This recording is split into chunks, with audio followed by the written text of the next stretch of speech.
नमस्कार. शेतकरी हवामान अंदाज या YouTube चॅनलमध्ये मी युवराज खाडे आपल्या सर्व शेतकऱ्यांचे सहर्ष स्वागत करीत आहे. तर शेतकरी मित्र बंगालच्या उपसागरामध्ये अ, जरी पावसाळी वातावरण असले आणि 2 लो प्रेशर ॲक्टिव्ह आहेत, तरी पण पावसाचा अंदाज बिलकुल राहणार नाही. फक्त 6 तारखेपर्यंत काही जिल्ह्यांमध्ये ढगाळ वातावरण राहणार आहे. आपण पाहू शकता 6 तारखेपर्यंत जवळ-जवळ पूर्ण महाराष्ट्रात ढगाळ वातावरण राहण्याची शक्यता आहे. परंतु नांदेड, लातूर, सोलापूर तसेच नाशिक, पालघर या ठिकाणी मुंबई तसे या ठिकाणी जरा वातावरण थोडे जास्त राहणार आहे, ढगाळ वातावरण. आणि 5 तारखेला कोणत्याच जिल्ह्यामध्ये जास्त करून पावसाचा अंदाज नाही 5 तारखेला.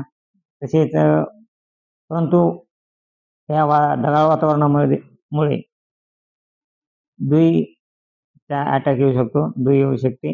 तर 6 तारखेला शेतकरी मित्रांनो सातारा, मुंबई, दापोली, रत्नागिरी या भागामध्ये नॉर्मल पावसाचा शिरकाव पडू शकतो. सहसा पूर्ण वातावरण 6 तारखेला देखील ढगाळ राहणार आहे. जवळजवळ हे वातावरण अहिल्यानगर, अकलूज, सोलापूर, पुणे, सांगली, सातारा या भागामध्येच वातावरण ढगाळ राहणार आहे आणि मराठवाड्यामध्ये अंशतः 6 तारखेला ढगाळ राहण्याची शक्यता आहे. तसे हे वातावरण जवळ-जवळ 7 तारखेला पहाटे देखील बीड, सोलापूर, तुळजापूर, धाराशिव या भागामध्ये ढगाळ वातावरण राहणार आहे. परंतु पावसाचा कोणत्याच जिल्ह्यामध्ये पाऊस पडण्याची शक्यता नाही आणि पाऊस पडणार नाही. फक्त स्थानिक स्वरूपाचा एखाद्या ठिकाणी पाऊस पडू शकतो. तो बी सांगलीला 7 तारखेला पहाटे 7:00-8:00च्या टायमाला नॉर्मल पावसाचा शिरकाव होऊ शकतो आणि बाकी 7 तारखेला देखील वातावरण हे अंशतः ढगाळ राहणार मराठवाड्यामध्ये. तसेच हे वातावरण पुणे, रत्नागिरी, सांगली, कोल्हापूर या भागामध्ये देखील वातावरण ढगाळ राहणार आहे आणि नॉर्मल पावसाचा शिडकावा कोल्हापूरच्या काही भागामध्ये तसेच चिपळूण, रत्नागिरी, सिंधुदुर्ग या भागामध्ये नॉर्मल पावसाचा अंदाज आहे. तो काही पाऊस जास्त नाही, पण एकदम नॉर्मल पाऊस आणि महाराष्ट्रात इतर जिल्ह्यामध्ये वातावरण ढगाळ राहणार आहे. कसल्याच प्रकारे पावसाचा अंदाज नाही. तसेच 8 तारखेपासून परत वातावरणात थोडा बदल झाला आहे.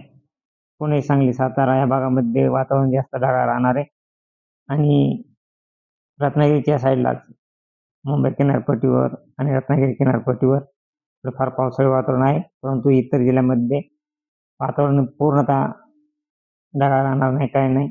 मराठवाडा, अहिल्यानगर तसेच विदर्भात देखील वातावरण ढगाळ राहणार नाही आणि 8 तारखेपासून जोरदार थंडीला सुरुवात होण्याची दाट शक्यता आहे. फक्त शेतकरी मित्रांनो काही मॉडेलच वातावरण राहण्याचे अंदाज देत आहेत आणि नॉर्मल पावसाचा अंदाज देत आहेत. 7 तारखेला सांगलीच्या भागामध्ये नॉर्मल पावसाचा शिरकाव होऊ शकतो. तसेच 5 आणि 6 तारखेला वातावरण ढगाळ राहणार आहे. परंतु हे वातावरण बीड, लातूर, सोलापूर या भागामध्ये वातावरण 5 तारखेला देखील ढगाळ राहणार आहे. परंतु सोलापूर, तुळजापूर तसेच धाराशिव या भागामध्ये वातावरण ढगाळ राहणार आहे आणि 5 तारखेला बीड, केज, जामखेड, लातूर, तुळजापूर, धाराशिव या भागामध्ये नॉर्मल पावसाचा शिरकाव होऊ शकतो. म्हणजे म्हणजे सरासरी पाहिला असता स्थानिक स्वरूपाचा पाऊस पडण्याची दाट शक्यता आहे आणि तो बी नॉर्मल राहणार आहे. तसेच पंढरपूर, सोलापूर या ठिकाणी देखील स्थानिक स्वरूपाचा 5 तारखेला देखील पाऊस पडू शकतो. तर शेतकरी मित्रांनो 6 तारखेपासून वातावरण क्लिअर राहणार आहे.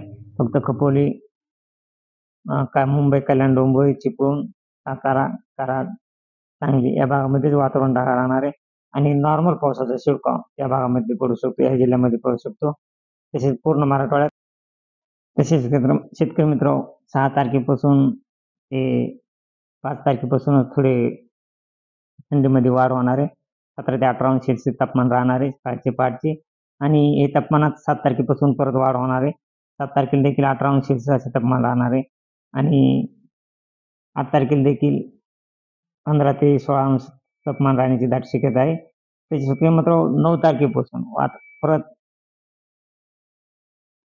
थंडीमध्ये वाढ होत आहे आणि 10 तारखेला एकदम जोरदार अशी थंडीला सुरुवात होणार आहे. 9 ते 10 तारखेला. कारण हे तापमान जळगाव, नाशिक, संभाजीनगर, अकोला या भागामध्ये 14 अंश सेल्सिअस तापमान राहणार आहे पहाटे. तसेच सांगली, सोलापूर, नांदेड, चंद्रपूर, नागपूर या भागामध्ये 15 ते 16 अंश असे तापमान राहणार आहे आणि या तापमानामध्ये म्हणजेच थंडीत रोजची रोज वाढ होण्याची दाट शक्यता आहे आणि सध्या तरी 19 तारखेपर्यंत ते 18 तारखेपर्यंत एकदम जोरदार अशी थंडीला सुरुवात होणार आहे. तरी शेतकरी मित्रांनो 18 तारखेला 10 ते 18 या दरम्यान 13°C तापमान राहणार आहे आणि गोटबिंदू 10°C राहणार आहे. त्यामुळे एकदम कडाक्याची थंडीला जोरदार सुरुवात होणार आहे. ती 10 नोव्हेंबरपासून ते 18 नोव्हेंबरपर्यंत एकदम जोरदार अशी थंडी पडणार आहे आणि पुढची अपडेट आल्यानंतर आपणास आपण कळवू. परंतु पूर्ण नोव्हेंबर महिना ही जोरदार थंडी अशी राहणार आहे. तर शेतकरी मित्रांनो रोजचे रोज ताजे अपडेट पाहण्यासाठी आपल्या चॅनलला सबस्क्राईब, लाईक करा. जय हिंद, जय महाराष्ट्र, जय जवान, जय किसान.